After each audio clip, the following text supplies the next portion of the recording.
Полинос, жаздағы тыныс алуды ауырлататын аллергия. Жаз келгенде табиғат оянып, айнала гүлдеп, шөп пен ағаштың хош иісі ауаға таралады. Бірақ кей адамдар үшін бұл демалуға емес, дертпен күресуге себеп.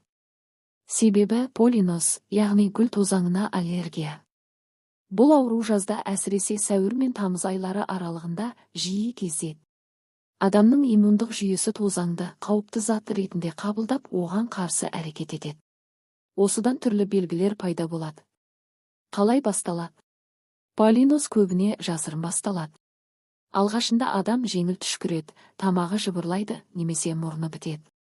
Біраз уақыттан соң бұл белгілер күшейіп, үнемі түшкіру, көздің қышуы, мұрыннан су ағу сияқты жағдайлар қайталана береді. Әсіресе таңертең және желді күндері бұл белгілер айқын білінеді.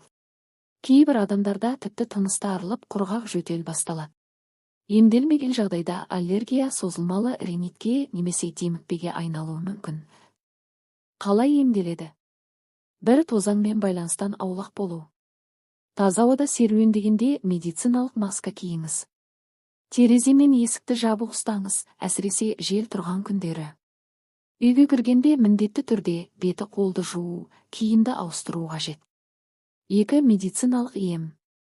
Антигистаминдік дәрілер, лоратадин, цитиризин, фиксофенадин. Мұрынға арналған аллергияға қарсы спрейлер. Ауыр жағдайларда арнайы аллергендерге иммунотерапия. 3. Үй жағдайында емдеу жолдары.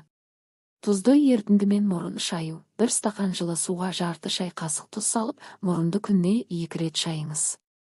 Ылғалдандырылған ауа, бөлмеде дымқыл сүлгі іліп қою, немесе ауаны ылғалдандырғыш қолдану. Қара қарақат немесе шие жапырағы тұнбасы, табиғи антигистаминдік қасиетке. Күнде 1-2 рет ішіңіз. Дәруменің көбірек тұтыну, ол иммундық жүйені тұрақтандырады. Лимон, апельсин, болгар бұрышы пайдалы. Бал мен ара өнімдерінен аулақ болу, жазда олар аллергияны күшейтуі мүмкін.